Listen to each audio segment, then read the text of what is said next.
नमस्कार, news portal टूथविंग पर आपका स्वागत है। मगध विश्वविद्यालय के कुलपति एवं अन्य के खिलाफ जारी भ्रष्टाचार निरोधक अभियान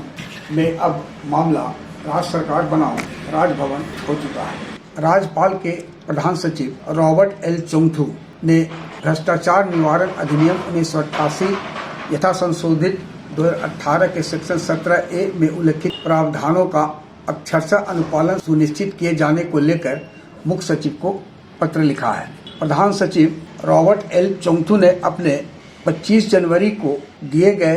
पत्र के हवाले में यह स्पष्ट कर दिया है कि महामहिम राज्यपाल सह कुलाधिपति के संज्ञान में यह तथ्य लाया गया है और उनके निर्देश पर ही उक्त पत्र को निर्गत किया गया है। यानी उनका कहना है कि उपरोक्त विषय राज्यपाल सचिवालय बिहार के पत्रांक 2014 दिनांक 30 दिसंबर 2021 की ओर आकर्षित करते हुए यह कहने का निर्देश हुआ है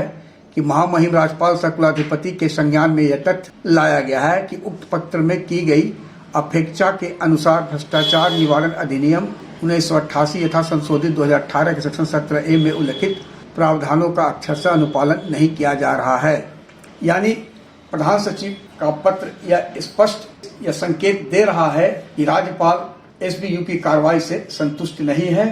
और उनके ही निर्देश पर उनके प्रधान सचिव ने यह पत्र मुख्य सचिव को लिखा था। ऐसे में अब पाला राज्य सरकार के खाते में चला गया है। राज्य सरकार यदि विश्वविद्यालय में व्याप्त भ्रष्टाचार के खिलाफ जंग को आगे जारी रखना सुनिश्चित कराना चाहती है तो उसे यानी राज्य सरकार को राज्यपाल के पत्र का जवाब तथ्यों के साथ देना अनिवार्य है, अन्यथा एसपीयू स्वतः हाशिए पर धकेल दिया जाएगा। ऐसे में जो जानकार हैं और इस संबंध में कई वरिष्ठ पुलिस अधिकारी इनमें कई सेवानिवृत्त हो चुके हैं, उनका कहना है कि एक लक्ष्मण रेखा होती है हर जगह, एक बारीक लकीर रहती है। जैसे आईपीसी में साफ है कि किसी अपराधी को पकड़ने के लिए दरोगा जी को फोर्स इस्तेमाल करने की अनुमति है, लेकिन दरोगा जी उक्त अधिकार का इस्तेमाल किसी वकील की गिरफ्तारी में या किसी समाज के प्रबुद्ध नागरिकों को बगैर कोई ठोस साक्ष्य के गिरफ्तार नहीं कर सकते हैं। यह भी तथ्य है। यहाँ पर जो भ्रष्टाचार निवारण अधिनियम 1988 यथा संशोधित 2018 सेक्शन 17A का मामला है वह भी इसी तरह का है। यदि सभी जांच एजेंसी इसी अधिनियम के सेक्शन 17A के तहत आदेश विभागाध्यक्ष से लेना प्रारंभ कर दे तो शायद 2018 के बाद जितनी सीबीआई या ईडी या अन्य जांच एजेंसी के द्वारा कार्रवाई की गई है तो वह नहीं हो पाती। यदि कोर्ट जो सक्षम है और इन सर्वोपरि है वह यह सुनिश्चित करने के बाद सर्च वारंट दे रही है कि आप छापामारी कर उनके आवास पर तलाशी ले सकते हैं, तो कोर्ट को यह लगा होगा कि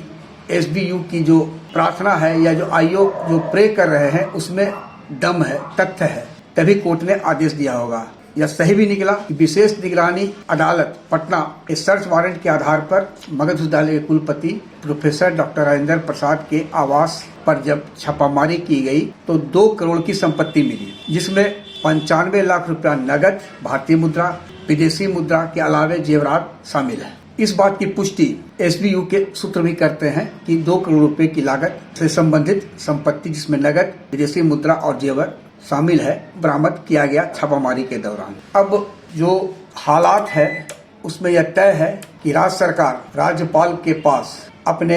एजेंसी यानी जांच एजेंसी एसबीयू की कार्रवाई को सही ठहराने के लिए पत्राचार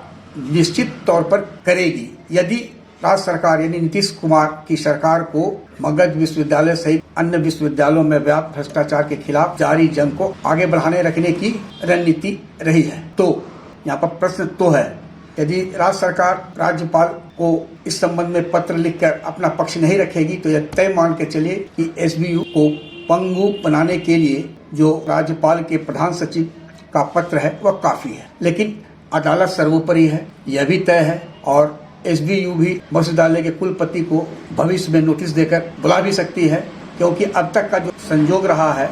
एक बहुत बड़ी चीज है कि प्रशासनिक व्यवस्था है कि यदि कोई व्यक्ति या कोई सरकारी अधिकारी कर्मचारी 48 घंटे तक न्यायिक हिरासत में है तो उसे निलंबित किया जाना आवश्यक है। लेकिन मगध विश्वविद्यालय के कुल सचिव, लाइब्रेरी इंचार्ज, प्रॉक्टर और वीसी के सचिव के निलंबन आदेश को सुनिश्चित कराने के लिए राजभवन को 3 सप्ताह से अधिक का समय लग गया। ऐसे और भी मामले हैं। जब जब वीसी एसबीयू के बुलावे पर हो या अन्य मामले में परेशान हुए, तब राजभवन की ओर से उन्हें राहत देने के लिए मेडिकल लीव एक बार नहीं फिर दूसरी बार, और अग्रिम जमानत याचिका के पूर्व जब उन पर गिरफ्तारी वारंट का स्टे था, तब कुलपति एसबीयू के समक्ष पूछताछ के लिए उपस्थित हुए। अग्रिम जमानत याचिका खारिज होते ही राजभवन के प्रधान सचिव का पत्र मुख्य सचिव को लिखा जाना, ऐसे कई तथ्य हैं जो आज न कल यह माननीय कोर्ट में विचार के लिए तो तय है कि उपस्थापित किया जाएगा। साथ ही राज्य सरकार बनाम राजभवन की लड़ाई